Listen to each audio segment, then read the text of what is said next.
Welcome my fellow citizens to my new video. This week we are getting Star Citizen 4.9. Will the Star Citizen 4.9 fix all of our problems? Let's find out.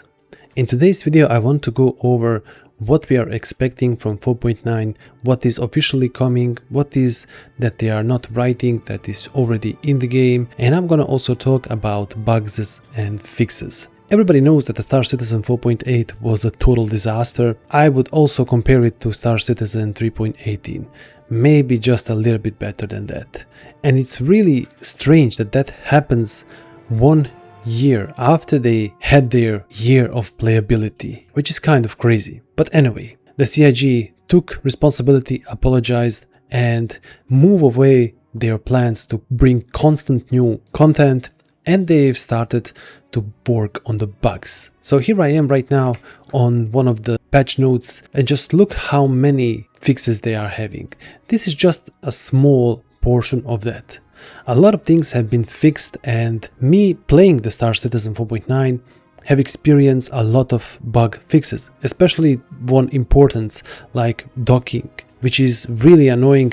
You could fly all over the stations and you would see mass of ships just floating around, and the biggest one which take the most server FPS and your own FPS from your PC. So because of that, CIG also introduced a new way of cleaning ships. So after the 5 hours of inactivity, the ships will be stored back into your inventory. This was working very good on PTU. But I've noticed still, this build that we got just had for weekend, it's not that great. A lot of missions are missing. The NPCs are still behaving like stupid and inactive, even though space combat is a little bit better. Now, imagine this. If this 4.9 acts like this on a PTU right now, which is almost ready to go live, what will even happen when it goes to full live?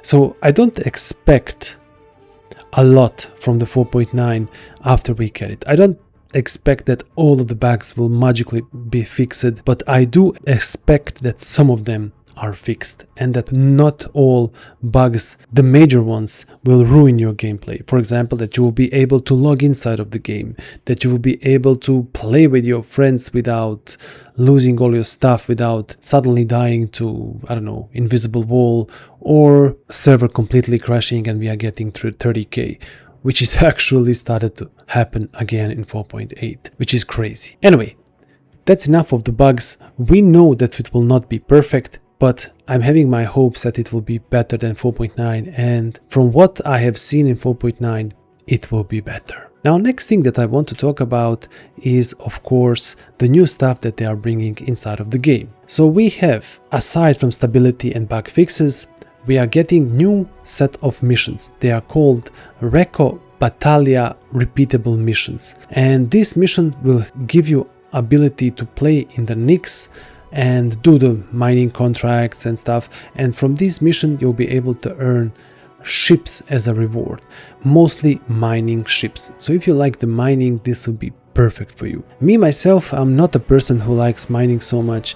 Not that I don't like it, but I don't have a time for it. It's too much consuming. I have to make videos, I have to edit, I have to work, family, and just takes too much time for me to do it. Now the next thing that's coming is a little bit devious. Vehicle hit marker updates. Initially, when I first saw them, I liked them because I could actually know what is happening. You will have different markers for the different shots. For example, if you hit shield, you will get a blue marker. If you hit the armor, you will have white marker. And if you are destroying components, you will have a red. And after it's destroyed ship, you will have a lot of red markers. On the paper, that looks really nice, but the problem is they are too big. So when you're hitting ship, it looks more arcadey. But the biggest problems are not the size and image of the markers. It is the freaking sound. These markers sound completely awful. They are too loud and you cannot play normally when you have them on. So we need a huge fix. We need ability to turn off the visuals and sound, or tone them down completely and do not make them so arcadey, do not make them so irritable. And if you think that this is a bug, CIG also wrote that this is a bug. One of the players wrote here, the hit marker sounds are there and I recognize them from Squadron 42 from CitizenCon. And let's take a look at them. Listen to this. got one! I got one!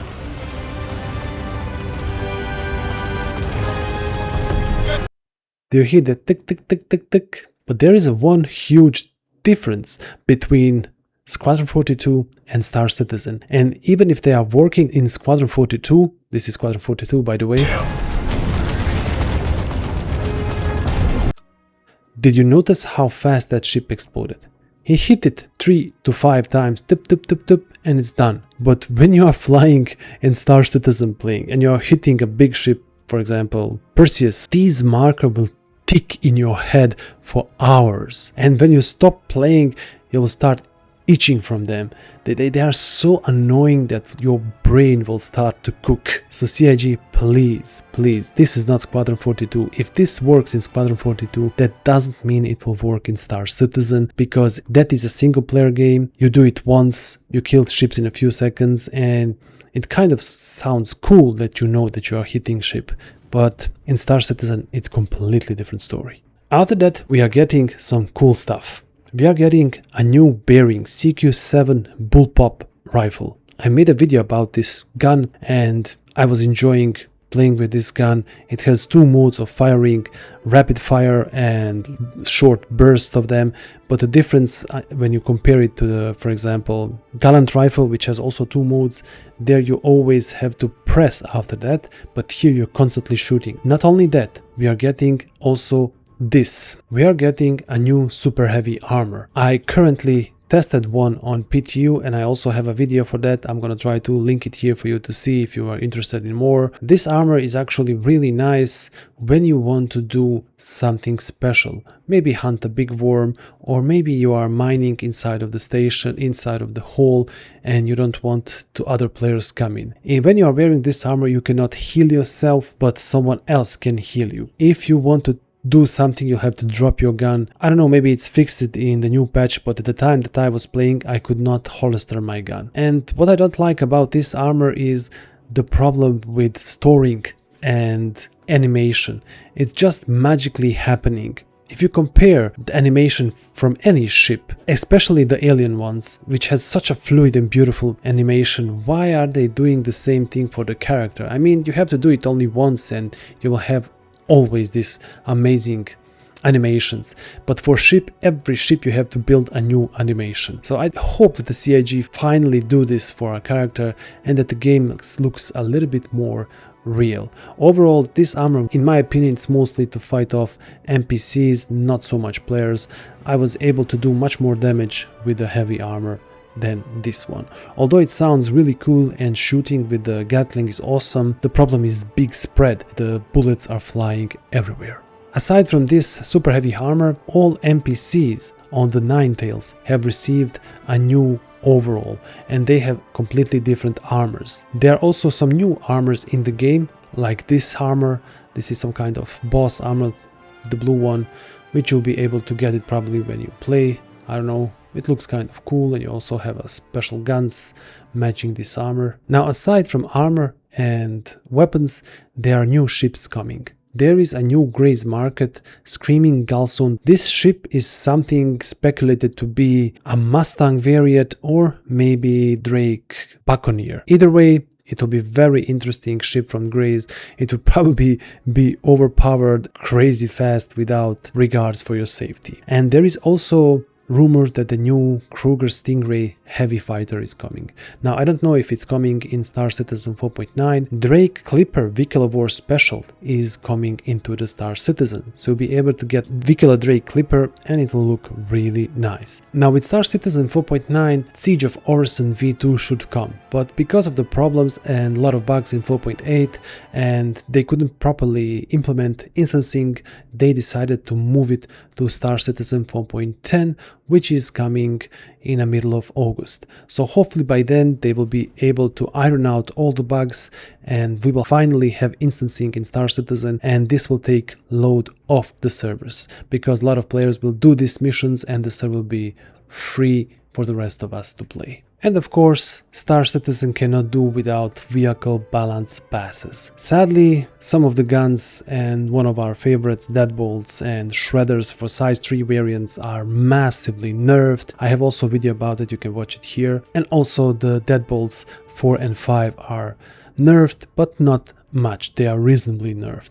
But something very interesting, cool happened. The ballistic cannon S4 was increased from 325 to 1200. This gun comes from the Redeemer and it's actually really good when you put it on Corsair. You will see it in my video if you want. It's devastating. This gun is shooting like a little bombs or grenades, I don't know what it is, and it devastates the entire ship. When you compare it to the deadbolt is hitting just one part of the ship, but this is actually, when you're shooting at the middle of the ship, destroying the wings of the ship. So it would be very cool to equip these guns and fly with them and destroy everything. I also want to test the Redeemer with these guns. It would be very amazing. And to end this video, I have to do here a little speculation. The Star Citizen 4.9 update, and a lot of people are wondering what will happen with their components. Until the 4.8, until this new wipe, there was no storing components and insuring them. Now CIG before said that the components that we loot from NPC ships and player ships will be deleted. Now we cannot take the player components, we can only take NPC components, and I'm interested, will they be deleted? Also, the components that you loot in the game should be staying. I do not really know what will happen. When the update comes out, will our loadouts be completely deleted and components with them? Or maybe it's a safer way to remove them. So I'm gonna do a little test. I'm gonna remove from some of my ship's components and save them like that. And some ships, like for example Perseus, which I do not have a lot of cool components. I know that it has TS2 and GS500, which I looted on TSG event. So if they survive in a loadout, I will know 100% that we have to, in 4.10, keep those components on the ship. If they do not survive, I will know that they will be deleted. Also, if you have some kind of info, please share it with me, share it with everyone else. Write down in the comments what do you think will happen with our components when the update hit. And that about wraps it out. This is all new stuff that is coming with the Star Citizen 4.9. We are holding our fingers that it will be better than 4.8, and I already see it is better, but will it be great? I don't think so. Thank you for watching my video. If you like it, please subscribe, like and share. Until next video, have fun out there.